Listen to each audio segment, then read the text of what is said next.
All right, ladies and gentlemen, Dr. Mark Hyman is a family physician. He has been internationally recognized. He's spoken all over the world, advocating things like functional medicine and many other topics. He is the founder and director of UltraWellness Center. He is also the founder and chief advisor for the Cleveland Center for Functional Medicine. Listen to this number, guys. It's pretty good.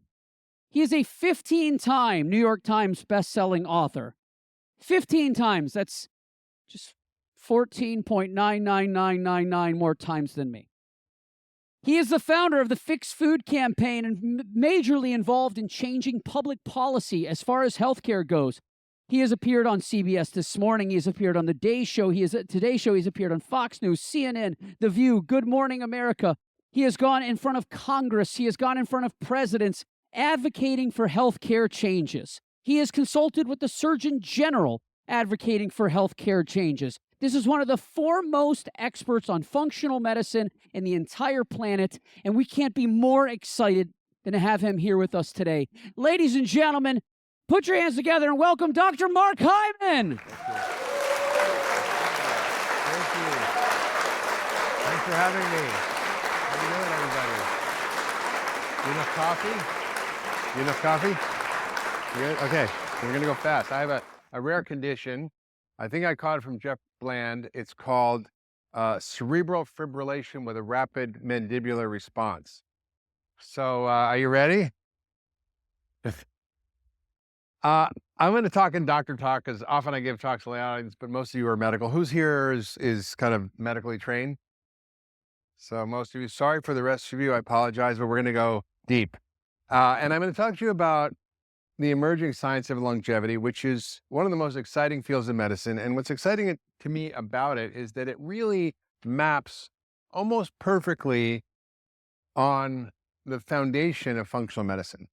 So it literally is discovering the things that we have known in this field for decades, and now they're, quote, new discoveries. And what's great about it is that before this has been a neglected area of research, but that since the billionaires who are not wanting to die are investing a lot of money in this, like Jeff Bezos and Altos Labs and Calico from Google, and Sam Altman just gave $180 million to another lab to look at longevity research. You know, we're learning a lot about the underlying biology. So I want to sort of dive deep. I can't cover it all. I covered most of it in my book, Young Forever, which came out last year. And it goes pretty deep. I'm just going to kind of go deep in one channel, which is around deregulated nutrient sensing, which I think is the centerpiece for how we need to understand longevity, because in that single hallmark of aging are all the embedded pathways that are preserved across species that have evolved over millennia, hundreds of thousands, millions of years, that are designed to keep us alive. And we're doing everything to screw them up. And I'm going to teach you actually how to help yourselves and help your patients activate these, what I call longevity switches, that we now know so much about, and that you might have heard about, you probably heard about here and there and different components of it. And I'm going to try to create a cohesive story today to allow you to really understand what it is and then how to use it. The first concept here is that aging is being reconsidered. It was often thought to be this inexorable decay into disability and disease and frailty that there was not much we could do about. And then it was associated with all sorts of age-related diseases like cancer, heart disease, diabetes, Alzheimer's, and so forth. But the truth is, we're not really understanding that a lot of the things we see that happen to us as we get older are not inevitable. They're consequences of dysfunction that can be addressed, diagnosed, and treated. And then as practitioners, you have an enormous opportunity to look at these things with your patients and help them to identify what's going on and to reverse it. So I would say that what we see around us, typically in America, is abnormal aging. You know, we don't see people who are 95-year-old going for a 50-mile bike ride usually, but they can. and we had the capacity to do it. My favorite Instagram hero is a guy named Alain Gustave, who's 80 years old, who can do like, I don't know, 30 pull-ups. I can't even do like one, you know. I'm going to work on it. My goal with my trainer is to get to 15 pull-ups by Christmas. So wish me luck on that one. And I'm turning 65 in a couple of weeks, so I think I should really get there. Now, I did a measurement, which maybe some of you have done, looking at biological age. And Before, we didn't really have a metric to look at aging. We really had to sort of look at intermediate biomarkers like lipids or metabolic biomarkers, glucose, A1C, and inflammatory biomarkers, and all those are important. But it doesn't really look at the rate of epigenetic change and how that maps across aging. And so now there's a lot of companies that are doing DNA methylation analysis, and there's a lot of noise in the field. Not all labs are the same. You'll get different results at different labs. They're usually internally consistent. So if you do the same lab over and over, you'll get usually a pretty good metric. So I used a lab that is pretty well established. It looks at biological age with DNA, direct DNA methylation measurements, and also they look at pace of aging. And when I was 62, which was 2 years ago, I did my biological age, and I was 43, which I was pretty happy with. And my pace of aging was less than 1.8, which also pretty good, which is means that you're not aging at the rate of your chronological age. You're aging slower. So if it's 1, you're aging at the rate of your chronological age. If it's less than 1, you're aging slower. And then I learned a lot about the research, and I kind of upgraded my game. I upgraded what I was doing in terms of my self-care practices, supplements, various interventions, which we'll talk about today. And not all of them are accessible to everybody because they're expensive or hard to get, but I just tried a lot of things. And as I got 2 years older, chronologically, I got 4 years younger biologically. And there's a lot of data that show that by just a simple dietary lifestyle and some supplement intervention, you can, for example, in 3 months, go back 3 years, or in 8 weeks, go back 3 years. So the data is there that this is possible. And the question is, how do we do it? And it's not by dealing with treating the diseases and the downstream symptoms, which are really what we do in traditional medicine, which is, wait till you have a disease and then we treat you, right? I had a patient came to see me, their blood sugar was like 115. I said, gee, your blood sugar is kind of high. Have you seen your doctor? Like, yeah, they said, I said, what are you going to do? Did your doctor say to do? He said, well, we're going to watch it till it gets to be like 126 and I have diabetes, and they'll give me a medication. That's not what we do in functional medicine. So this is kind of looking at the wrong end of the stick, and we're in trouble. Like, America is sick. We have 6 in 10 of us are chronically ill. 4 in 10 have 2 or more. The cost is now 4.9 trillion. It just accelerates every year. New data out of Tufts shows that 93.2% of us are metabolic and healthy, essentially, which means that we have elevated glucose, we have hypertension, abnormal lipids, are overweight, or have had a stroke or heart attack. I mean, 6.8% of us in America don't meet that, which is pretty bad. And our life expectancy is terrible. We're 48th in the world, worse than all health metrics in developing nations. We're spending more and more. We're getting less and less.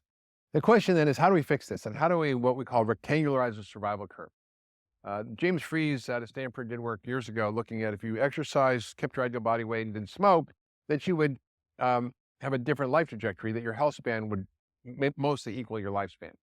And for most of us, the last 20% of our lives, our health span is not good. So the last 20% of our lives is spent in poor health. So, basically 80% we have good health span and 20% we don't, which is not a great way to live. The question is, how do you compress morbidity and sort of die quickly, painlessly, and cheaply, as opposed to die these long, painful, expensive deaths, which is what most people do in America. And what's really exciting now is that there's a set of convergence of different scientific and technological innovations that have allowed really a moment in history that's never happened before in medicine and science, which I think is... My mic went off? Mike? How are you doing, Mike? Is that better? Okay. Mic's back on? Okay. And it's this convergence of these really phenomenal, often separate trends that are coming together and intersecting in healthcare. One is obviously network medicine, systems medicine, functional medicine, whatever you want to call it. It's all the same stuff. It's really looking at biology as an ecosystem. The second is the omics revolution, being able to get enormous amounts of data. Obviously, Vibrant does a lot of great laboratory testing, but there's just so much data we can get, literally terabytes of data. Just in your microbiome alone, there's 100,000 terabytes of data. I don't even know what a terabyte is, but I think it's a lot. And certainly more than a gigabyte. And it's a lot of data. That's just your microbiome. And then you have, 37 billion trillion chemical reactions happening every second in your body. You have, 20,000 genes, probably 5 to 7 million SNPs. You have your metabolome, your proteome, your transcriptome. All this data can tell you a lot about what's going on in your biology. And Leroy Hood talks about the age of scientific wellness. How do we measure wellness? How do we measure health? Most of medicine is focused on measuring disease, not on assessing health. And so that's what, for me, functional medicine is. It's a science of understanding and creating health. And so using large dynamic data sets and using data-driven healthcare, we're going to be able to synthesize all the data, not only from all the biomarker data, imaging data, biosensors, wearables. We're going to be able to actually use machine learning and AI to help understand what that means and create what Leroy Hood calls P4 medicine. It's personalized, it's predictive, it's preventive, and it's participatory. That's really important because what we're doing now really sucks, and people are not getting better, and we're getting sicker, and we need to really rethink what we're doing. And what's kind of cool is that we're in this moment, we're reimagining aging, and we're understanding how to unleash the power of our embedded regenerative repair, renewal, and healing systems. We all know we have that, right? When you cut your skin, how does it heal? When you break a bone, how does it heal? The body has a system for it. We just screw it up by how we live and what we eat and the things that are in our environment and many of the stresses we have. So how do we reimagine longevity, health, aging? Because for me, it's not about living longer. It's about living well. You know, if I get invited to go heli skiing in Turkey and I'm 65, I want to go, sure, and I don't want to have to think about it, right? I want to be able to do that when I'm 70 or 80. And that's really the game here, is how do you put more life in your years, not just years in your life? So the hallmarks of aging are an incredible framework, which I'm going to go through to the maps across the matrix of functional medicine. But it really it sort of helps us understand that it's not our genes that are determining our health outcomes. It's what we call our exposome. It's the sum total of all the phenomena washing over you that's creating the phenotype in this moment, right? It's what your mother ate and how her host environment was before you got pregnant. It's what her life was like when you were pregnant. It's what your birth was like. It's your early childhood experiences and exposures. It's every bite of food you had, every time you exercised, every thought you had, every relationship you had, every toxin you've been exposed to. All these things are washing over you in real time and changing your gene expression. And they're doing it through the epigenome. And for those of you who don't know what that is, basically you've got 20,000 genes, more or less. They're fixed like piano keys, 88 piano keys. But what's different is the epigenome, and that regulates which genes are turned on or off or expressed or not. And that is what determines your health. And that's what we're measuring with DNA methylation and the epigenetics biological age test.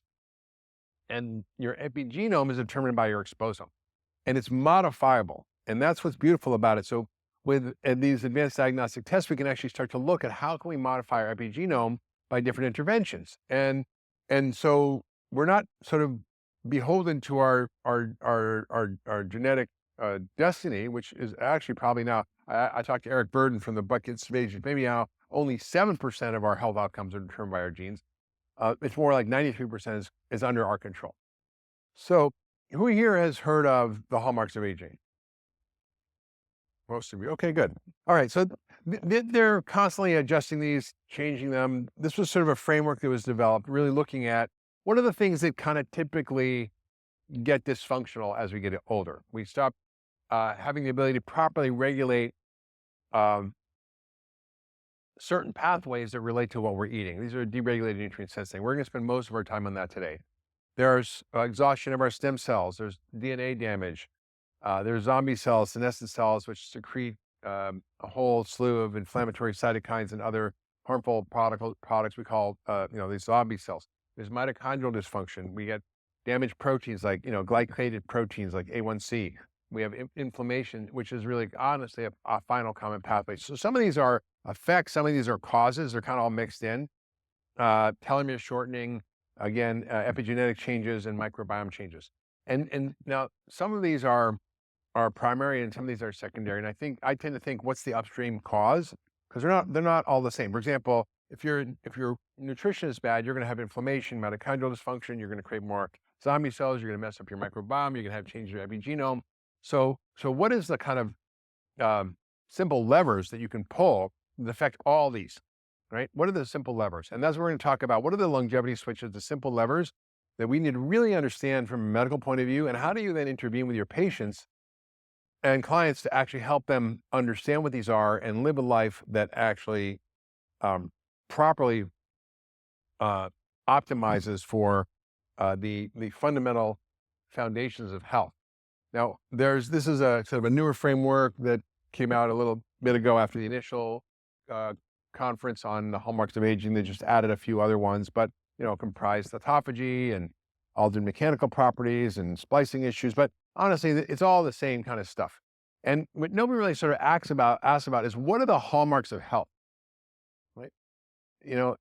We're great at defining diseases. You look at the ICD-10 classification book, and you can really look very clearly at each disease has a set of criteria and the symptoms and the lab tests and the pathology and blah blah blah blah. And it's like, great, we're great at naming diseases, and then we blame the name for the problem, like Sid Baker said, and then we kind of move on to tame it with a drug. That is not what we should be doing. We should be saying, what is health? How do we define health? What creates health?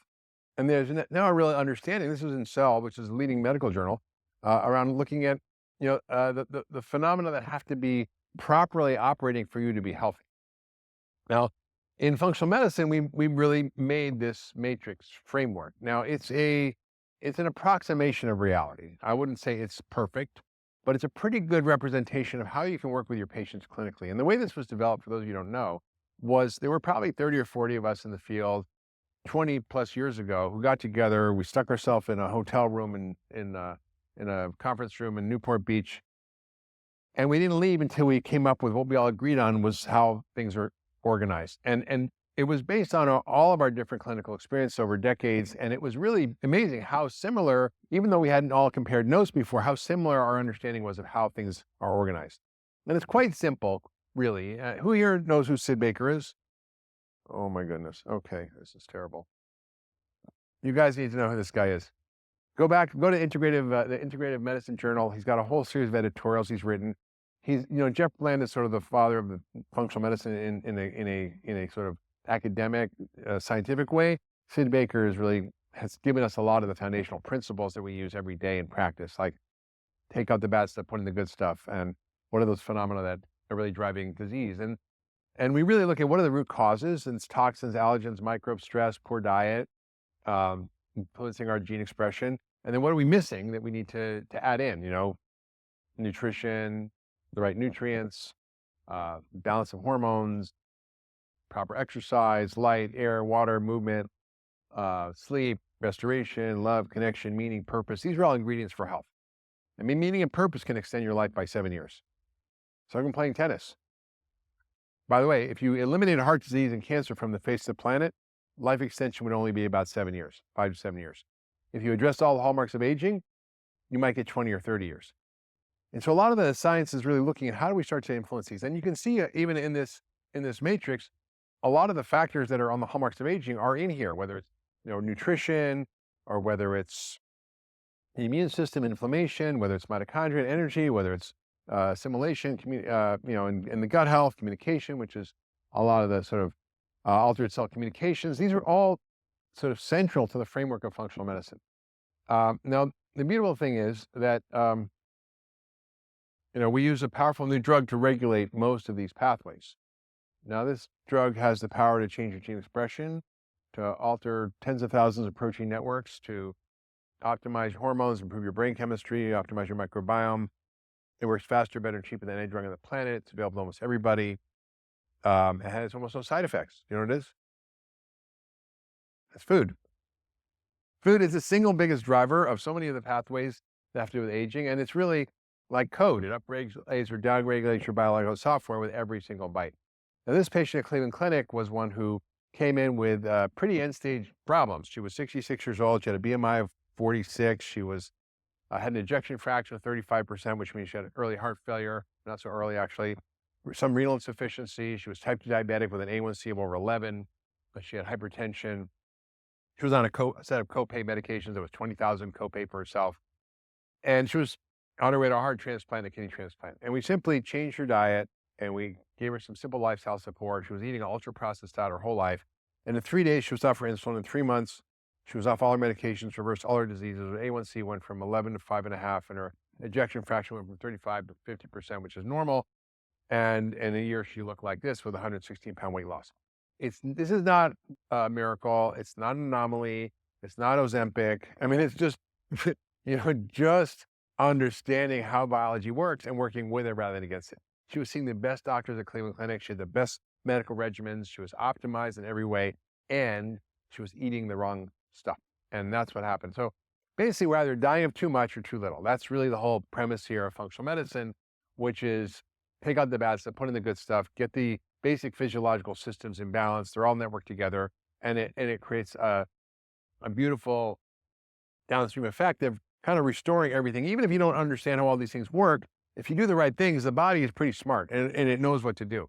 And so basically the problem with the longevity research is that they're focused on these hallmarks of aging, and they're looking for which drug or which intervention or which thing can fix mitochondria or can fix your DNA, or can, lengthen your telomeres or can fix damaged proteins and, blah, blah, blah. All that's great. But the real question is, why are these things screwed up in the first place, right? It's because you have too much of the bad stuff and not enough of the good stuff. And ultimately, if you work this model with your patients and do the deep history and the deep diagnostics, you'll be able to figure this out.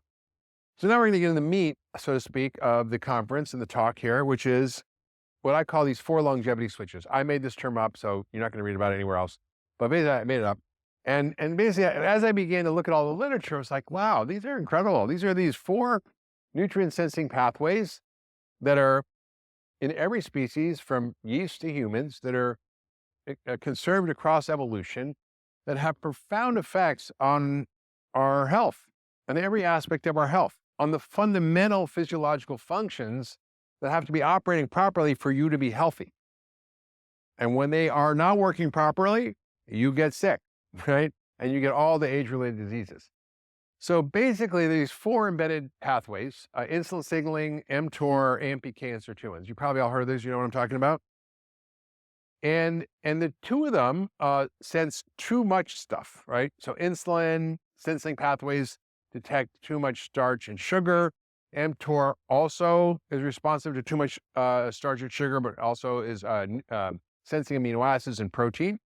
And when you have too much protein or too much protein all the time or too much sugar and starch all the time, these are overactivated and they lead to all the age-related diseases like cancer, heart disease, diabetes, dementia, and so forth. There are 2 pathways that detect scarcity, which are AMPK and Sirtuins. And they are detecting low energy states in the body and starvation, and they will turn on when those are what you're experiencing. And what's amazing about these is they're all redundant, they're all interactive, they're all activated by similar things or properly regulated by similar things. And so there's many doorways in to actually regulate these, what they call nutrient sensing pathways.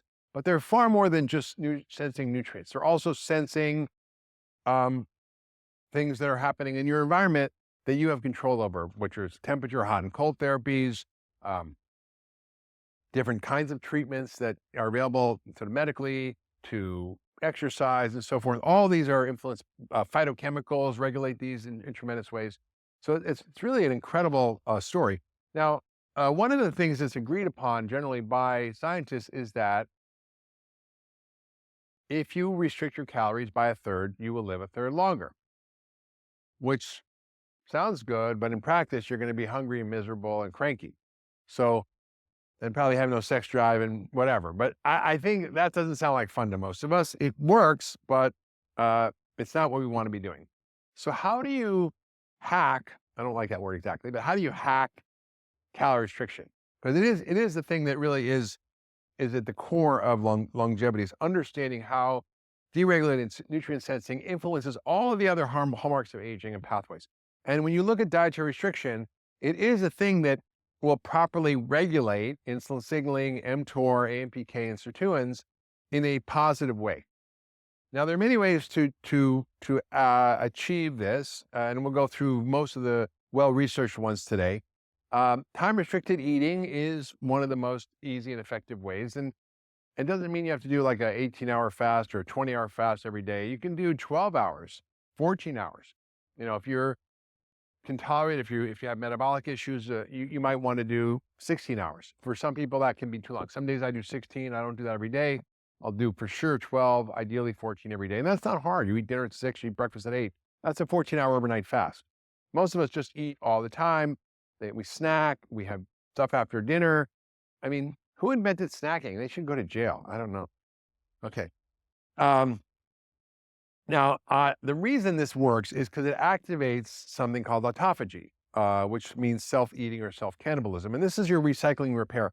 So, for example, if you're, starving, you don't need food to eat, you're hunting and gathering, like, what are you going to do? You need to make proteins, you need to make, replacement parts. Your body then recycles, and it gobbles up all the damaged cells and proteins and then recycles that parts and then reassembles them into what you need. So even if you are not eating, your body can still function. That's a good thing.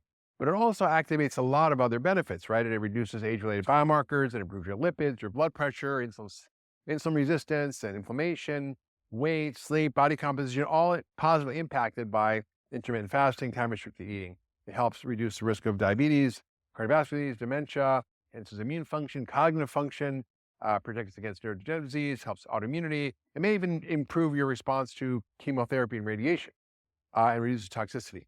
Now, what's really important is not just the fasting, right? Because it's like people get so stuck on, oh, fasting is good, so I'm going to fast. Well, if you fast all the time, you're going to die, right?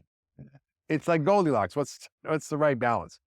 And so one of the things people don't realize is that the important part about fasting is what you eat after you stop the fast and when you refeed, because that's when all these other benefits happen, right? When you fast, you get autophagy. When you refeed, you get new stem cells. You eliminate the zombie cells or senescent cells. You reduce inflammation, you reprogram your epigenome, and you help a lot of different things. And this is so important because when you don't refeed properly, you're gonna screw this up. And the key is refeeding with protein. Well, I'm a serial killer, just so you know. I think we should eliminate cereal from the face of the planet because it's just, I don't know, Kellogg came up with it. It seemed like a good idea at the time, but introduce sugar for breakfast, and sugar for breakfast is what Americans eat. Waffles, pancakes, muffins, bagels, French toast, cereals, Pop-Tarts, you name it, sugar-sweetened coffees. I mean, you don't realize the average sweetened coffee at Starbucks has probably twice as much sugar as a can of Coke, right? And this is killing us. It's the single biggest thing. And so you don't want to refeed with sugar, you want to refeed with protein. So 12 to overnight 14 overnight fast. I'm going to give you a lot of take homes here. You want to refeed with 30 or 40 grams of protein. And I like goat whey particularly. It's less allergenic, less inflammatory. You can get regeneratively raised goat whey. And I find it really well tolerated by most people. And it's the most bioavailable, efficient protein for building muscle. Because just as fasting is important and autophagy is important, and we'll get to this, so is muscle protein synthesis. Okay. So that's sort of the highlight about dietary restriction. But in terms of the deregulated nutrient sensing, the insulin signaling is the big problem we're having. And it's all driven by the load of sugar and starch we're having in our society. We have 152 pounds of sugar, 133 pounds of flour per person per year. That's almost 3/4 of a pound a day. I'm not having that much, so some of you might be eating a little more. I don't know. And it leads to this condition called diabetes. Now, when I show that slide about 93.2% of Americans being metabolically unhealthy, this is what it means. They might not have, by technical definition, pre-diabetes, which I think is a very narrow diagnosis. It actually needs to be much more broadened. And there's actually a new test. I don't know if Vibrant does it or not yet. It's a mass spec test, but if you don't, you should. Quest came out with it. It's called an insulin resistance score using C-peptide and insulin.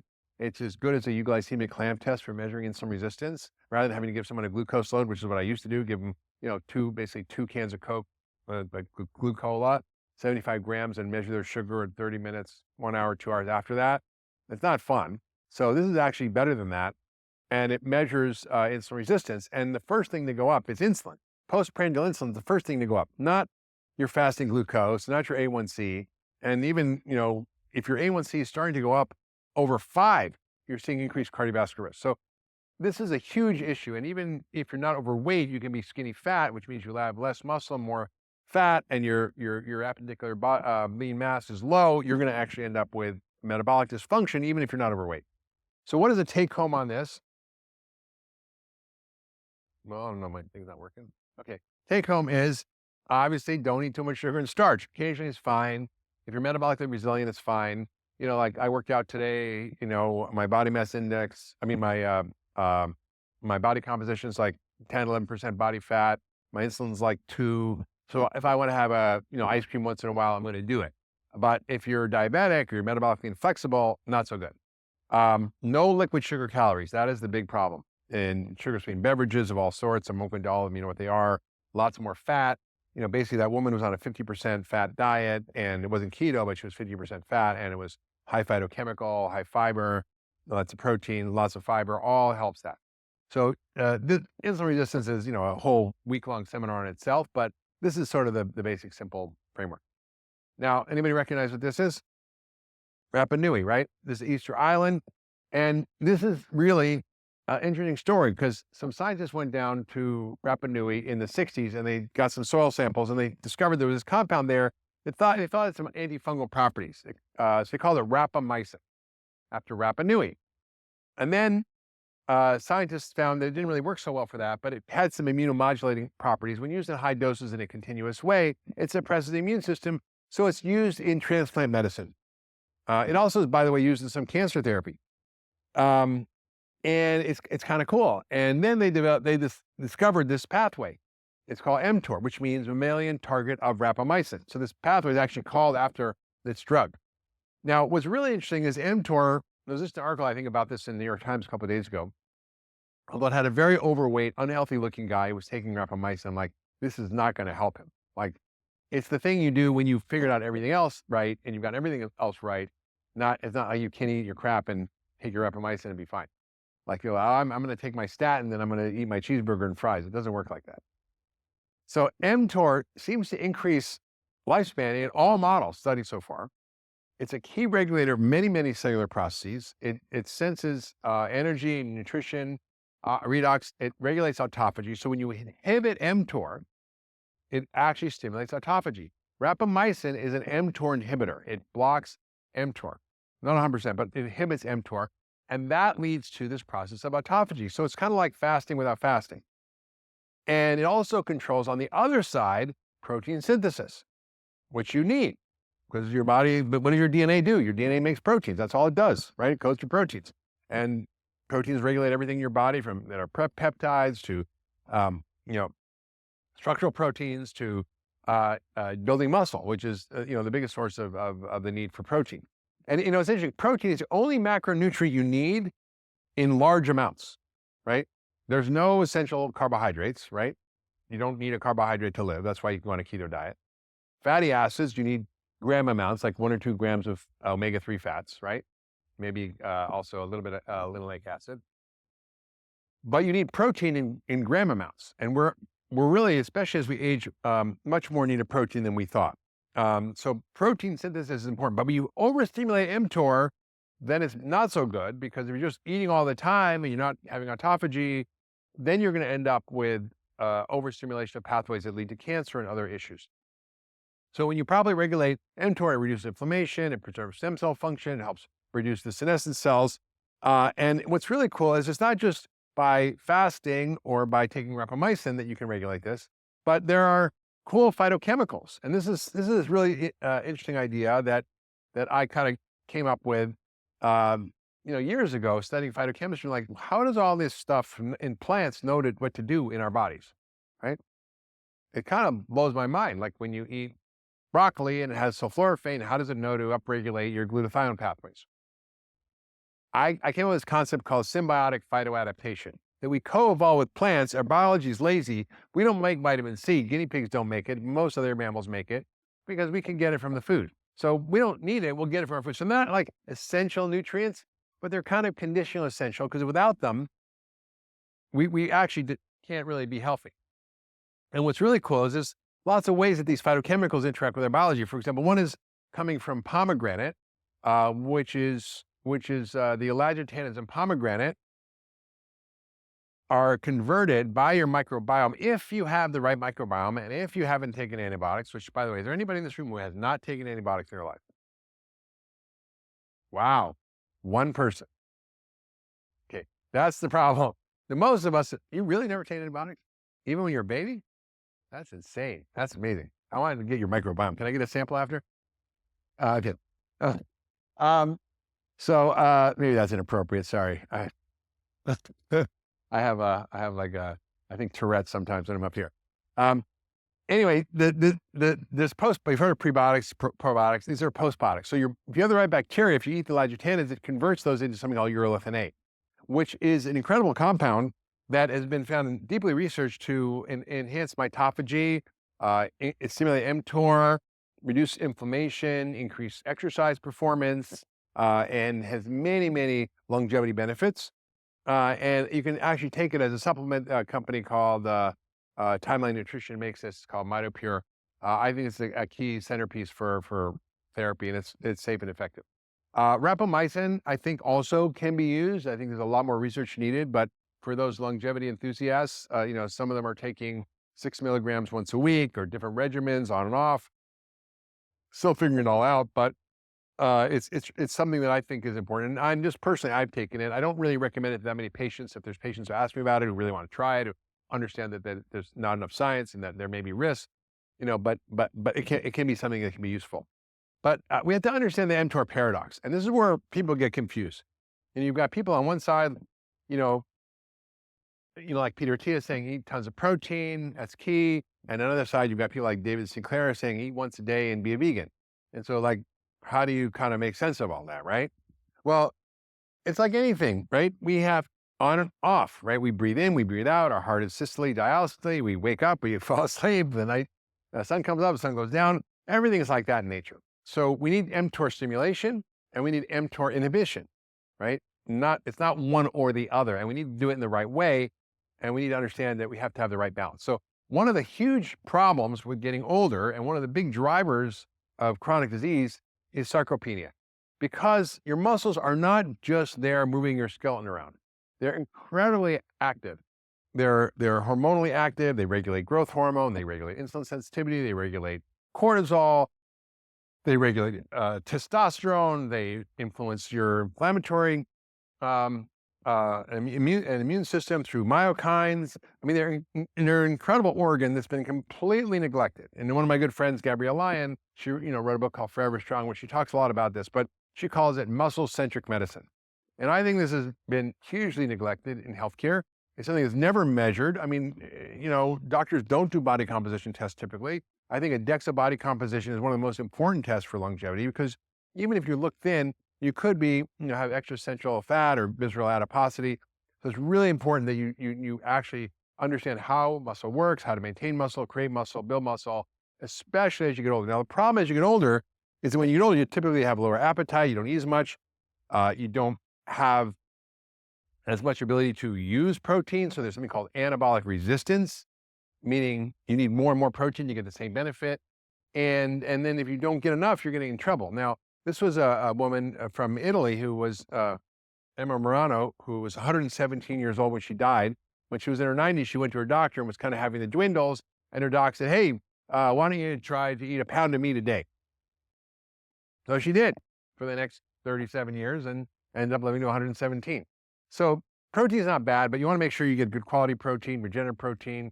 There's just a study by Stephen Van Vliet that came out recently looking at the metabolome of a feedlot versus a regenerative cow or bison, I think it was. And it was just dramatically different in so many different metabolomic markers that have to do with health and disease. So the quality matters, where you get your eggs, where you get your fish, where you get your meat, where you get your chicken. I can't overstate that. Now, how much protein do you need?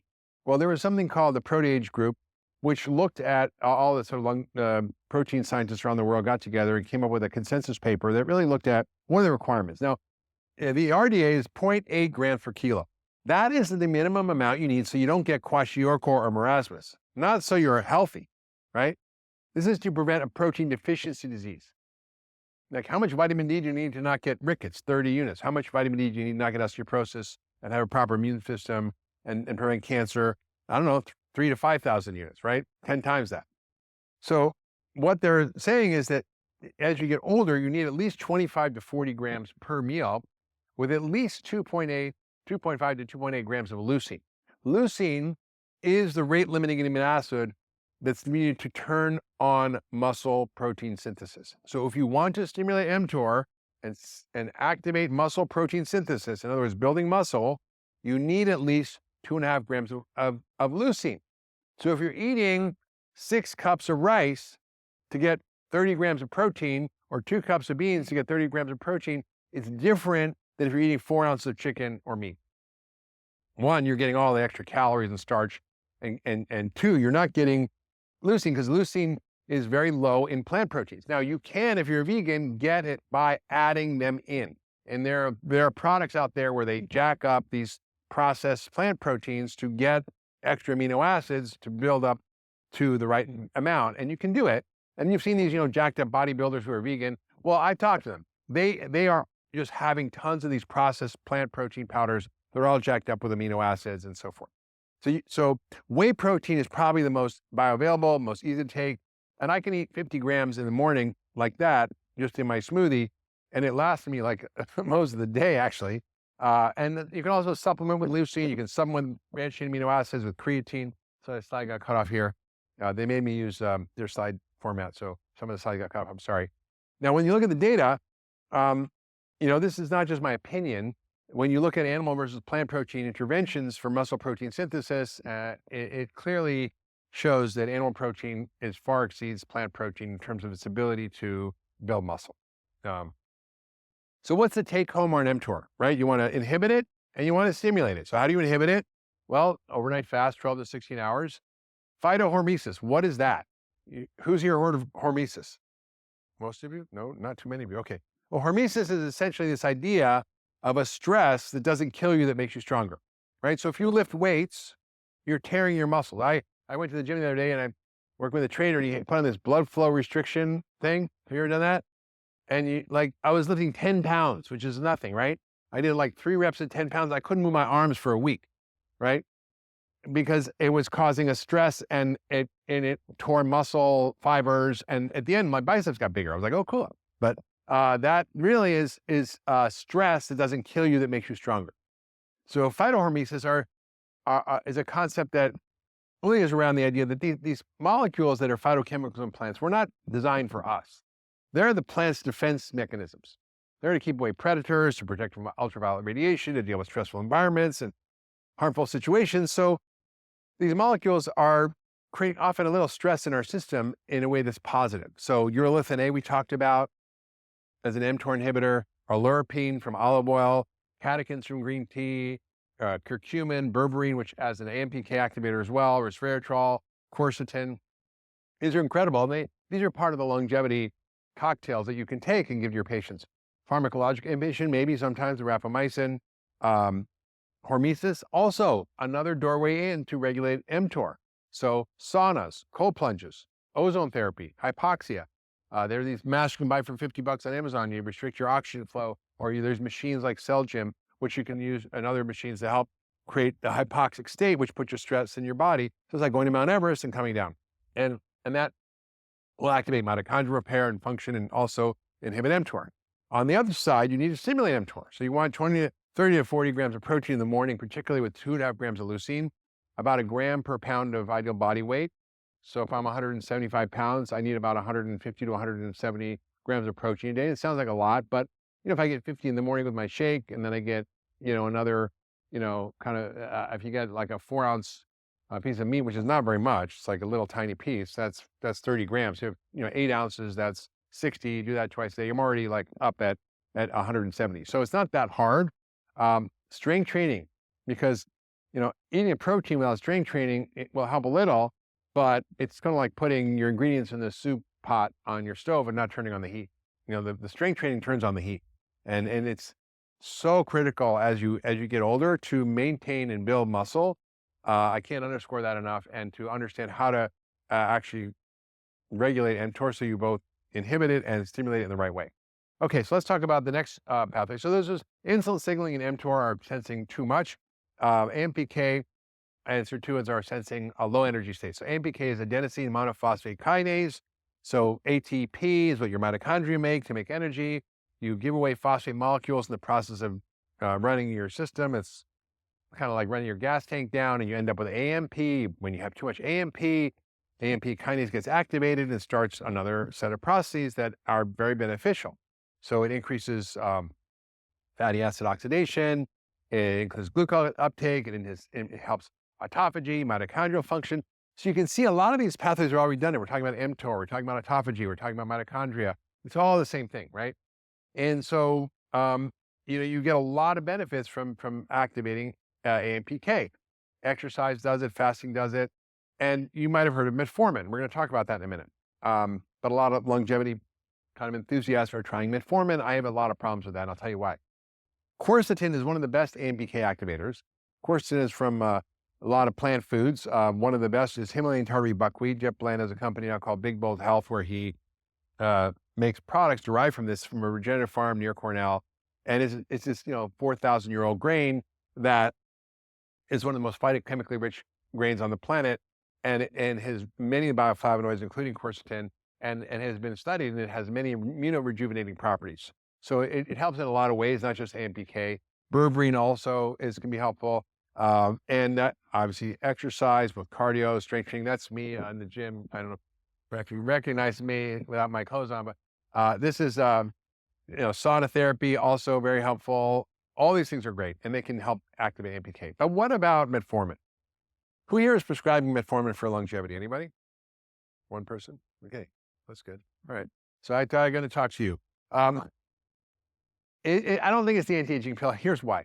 First of all, looking back at the diabetes prevention trial from like 20 years ago, what they showed was that compared to placebo, you could reduce the progression from prediabetes to type 2 diabetes by 58% with metformin. Not so bad. But, no, sorry, 31% with metformin. With lifestyle was 58%. So lifestyle worked better than metformin to achieve the same result. And metformin has some issues with it. Now, it has a lot of benefits, which is it's derived from niacin. It helps improve hepatic insulin sensitivity. It helps reduce intestinal glucose absorption. It activates the AMPK, inhibits advanced glycation end products by inhibiting NF-kappa B, transcription factor for cytokines. It helps microbiome health and inhibits mTOR. All that sounds great, except for one thing, which is inhibits mitochondrial complex 1. And I think mitochondria / muscle / mitochondria is a central factor in aging and health. Whatever you have, any age-related disease is usually a mitochondrial disease, whether it's Alzheimer's or heart disease or cancer or diabetes. It's mitochondrial dysfunction. And when they looked at a randomized controlled trial using placebo plus progressive resistance training or metformin and resistance training, in other words, you took metformin and did weight training, or you did a placebo and did weight training. If you took the metformin, you did not gain muscle, right? And you didn't increase muscle mass, and you didn't increase muscle density. And so that's a problem, I think. And I think there were two large observational studies. One was done initially that showed there was a huge benefit in people taking metformin in terms of longevity, completely contradicted by a follow-up study, large, again, population study, doesn't prove cause and effect, was a twin study that showed the exact opposite, which I think was better designed study. So I'm not a big fan of using this. I think there's a lot of better ways to improve your insulin sensitivity than taking this drug. But that's not to say it can't be helpful for some people in some conditions. Not against it in general, but I don't think it's the longevity pill. Now, resveratrol, wait, you took out a slide. There's another slide in here. But anyway, they took out a slide. There was a slide in here that did show Sirtuins, right? What are Sirtuins? Sirtuins are there's many Sirtuins that are embedded in your mitochondria, in your cells, that regulate many processes in the body. One of the most important things is DNA repair. You have DNA repair enzymes that get deployed throughout your body to deal with 100,000 hits you get to your DNA every day. And it's really important. Now, the original data on this came from David Sinclair and Leonard Duarte at MIT, and they were studying resveratrol in mice. They were finding these, even though they were eating a crappy diet, they gave these mice resveratrol. They were like doing superhuman feats and living a long time. What they didn't tell you was that the amount of resveratrol that they gave was equivalent to 1,500 bottles of red wine. So you don't want to try this at home. There are other ways to activate sirtuins. Curcumin is a great way, a lot of phytochemicals. But sirtuins are really kind of cool because they're involved in epigenetic reprogramming and DNA repair. They inhibit mTOR. They reduce inflammation. They help mitochondrial function and number, help your redox system, FOXO, improves your circadian clock and your degeneration. optimizes. There's so many longevity pathways. It increases brown fat activation, insulin sensitivity, exercise performance, fatty liver. It helps your vascular system, cardiac system, brain health, and so forth. And I was hiking well, not really hiking. I was walking with Leonard Duarte at this conference on longevity. It was like, I don't know, 15 years ago. And there was the Dalai Lama was there, and all these Tibetan longevity scientists, and all these Nobel Prize winners, and Lenny was there. And I said, Lane, what's the deal with Sirtuins? Because the data was starting to come out then. I'm like, what's the deal? What kind of messes them up, and what's going on here? And he's like, well, you don't want to know? I was like, yeah. He says, sugar. So basically, sugar and too much food and too much calories messes this stuff up. Now, the sirtuin activity is lower with aging. It's impaired by starch and sugar and too much calories. So again, you're seeing the same things over and over. It's actually activated by NAD plus. So NAD plus is something that is still undergoing a lot of research. And I think, the sort of jury's still out on how effective it is for extending life, but it certainly helps a lot with a lot of processes that have to do with aging. It actually can be taken as NMN or NR, which are precursors. It activates sirtuins that involve in DNA repair, mitochondrial function, and telomere lengthening, and neurogenesis and neuroplasticity, reduce inflammation, help mitochondrial function, exercise performance. So you can see these are all interdependent, dynamically connected systems that cross-act with each other, right? So you activate, one, and you're going to get, lowered inflammation, but you activate another, you also get lowered inflammation. So it's all about the same final pathways of oxidative stress, inflammation, mitochondrial function, muscle protein synthesis, cognitive function. And one of the studies that I think David Sinclair did was on mice, where he gave them, I think, NMN, and found that they were able to kind of run faster. Typically, mice can't go that far on a jogging. They can go about a kilometer, but I think that the mice that he had broke the treadmill, and like they had to get a new treadmill because it went like 3 kilometers or something. Okay, so then what should you do to help, reverse biological aging? There's still a lot of, I think, concerns about NAD. I think, I think it can be helpful taking as an oral and NR, and therapeutic dose is about 1,000 milligrams a day. NAD IV can be very effective for some people. I've seen it actually help with Parkinson's symptoms, brain issues, and I'm not convinced yet, but I think the science is kind of interesting, and I think it's TBD, but I don't think it's harmful to take 1,000 milligrams of NR or NMN a day. All right, what about hormesis? Hormesis is a stress that doesn't kill you, and we've all heard about them. Sauna therapy, you can reduce your risk of cardiovascular mortality by 47% from Finnish data, where the control group was taking 1 sauna a week because there's enough saunas in Finland for everybody to be in a sauna at the same time. The reason it helps is it activates the innate immune system. It turns on heat shock proteins, which corrects and fixes damaged proteins, which is one of the hallmarks of aging. It also helps increase cardiovascular health and helps your autonomic nervous system and heart rate variability, and helps detoxify. There's many benefits of saunas. About 170 degrees for 20 minutes, 30 minutes a day, at least 4 times a week. Cold therapy, lots of benefits there. Activates brown fat, helps obviously cognitive function, increasing neurotransmitter like dopamine, norepinephrine, can help immune function. There's a lot of ways to stress your system that actually turn on a lot of the same pathways. Hypoxia treatments like the cell gym, where you're reducing your oxygen load to like be where you're at Mount Everest, then you come down, up and down over half an hour. You can exercise with an oxygen restriction machine. There's hyperbaric oxygen. There's a lot of data out of Israel where they've looked at increasing telomere length and killing zombie cells and so forth. And it may be beneficial. It's another stress. You're at 2 atmospheres at 100% oxygen. Ozone therapy, not studied enough, but actually I think interesting. And I think something that is a hormetic stress. So how does ozone work? Does anybody here do ozone therapy? Yeah, okay. So it saved my life. It was quite amazing. But basically, it's a highly reactive molecule. It's a volatile gas. When you mix it with blood, you'll get a whole series of oxidative products that actually kind of stimulate your body to kind of deal with it, right? So you increase your mitochondrial function, your antioxidant systems, your anti-inflammatory system, germicidal more than anything else, and it activates stem cells. So there's so many potential benefits, and I've seen it be an incredible therapy just for chronic illness, but also I think it has a role in longevity. And then of course, there's things like stem cells, which are kind of emerging. Again, still TBD how they're affecting longevity and health. where you get your stem cells from. Is it autologous? Is it umbilical? Is it, because I think, you're getting, if I'm 65 and I'm going to get 65-year-old stem cells, I don't think that's a good idea. So there's places you can't get them in the country where you'll get, umbilical stem cells that are culture expanded. There's a whole new field of emerging science around stress-resistant stem cells called mu cells. Has anybody heard of mu cells? You should look it up. Just go on ChatGPT and say, what is mu cells? and I encourage you to read about it. It's the next, I think, frontier in understanding stem cells and their utility.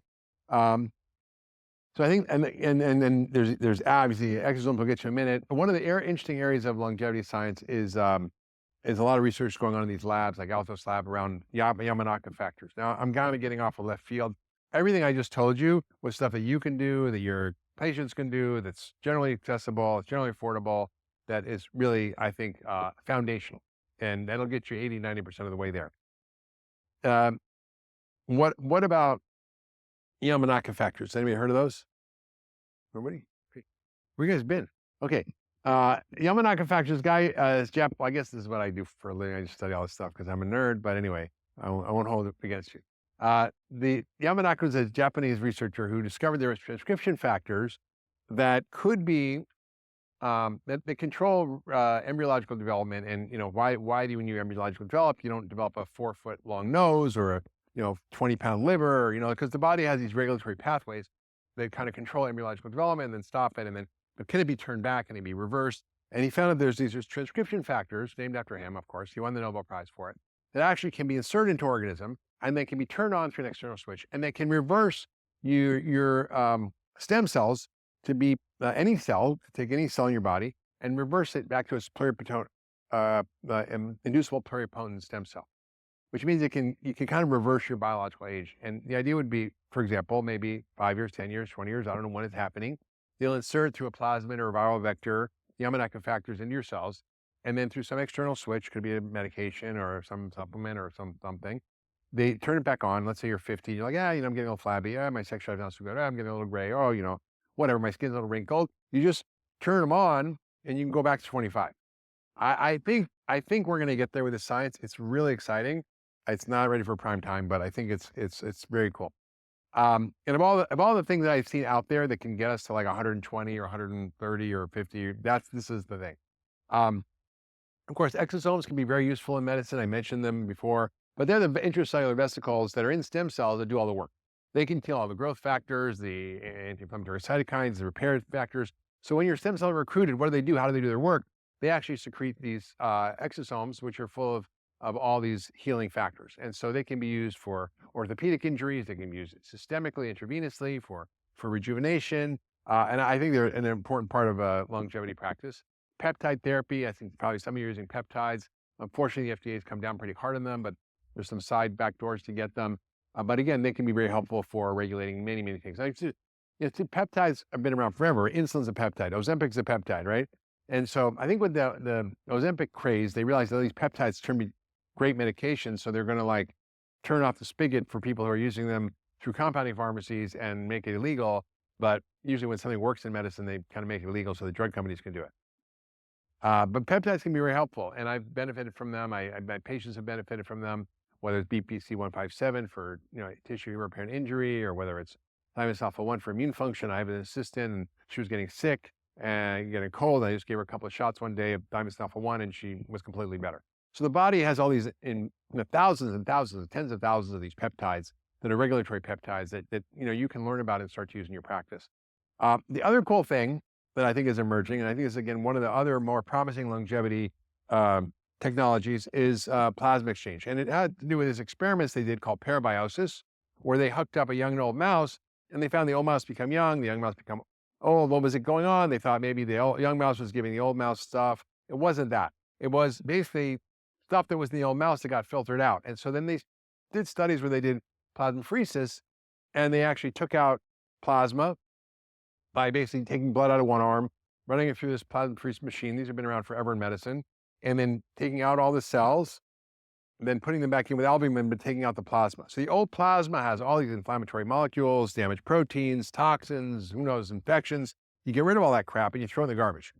And you reconstitute with albumin, which has also a lot of benefits. And this has been shown to potentially reverse biological aging, to help reverse Alzheimer's. It's incredible long COVID, people with very many chronic fatigue issues, autoimmune issues, very, very helpful. And I think, what is the dosage frequency? I don't know. Maybe it's once a quarter. The price is coming down. It's probably, 5 to 10,000 to do at this point in centers around the country, but it's kind of a very cool therapy.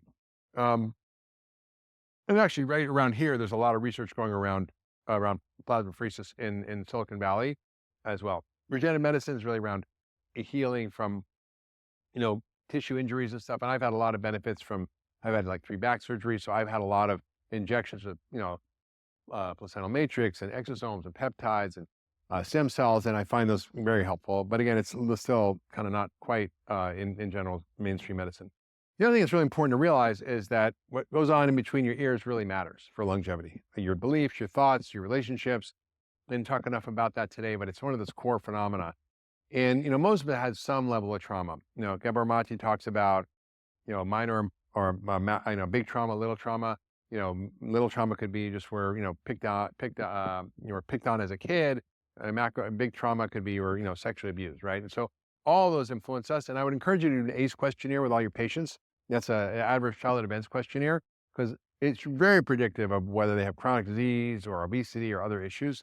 And there's ways of dealing with it now that are pretty exciting. And the whole psychedelic revolution in medicine, I think, is super exciting.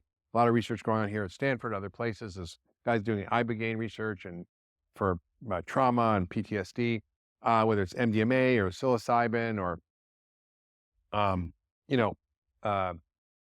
other compounds like ibogaine. I think they're going to become part of traditional medicine and help people rather than talk therapy, which really doesn't work that well, or medication doesn't work that well, although they can be useful. This is going to really be a revolution. All right, so what does a day in life look like for Dr. Hyman? I try to do this most days. This is kind of my routine. I try to eat a low glycemic, phytochemically rich diet.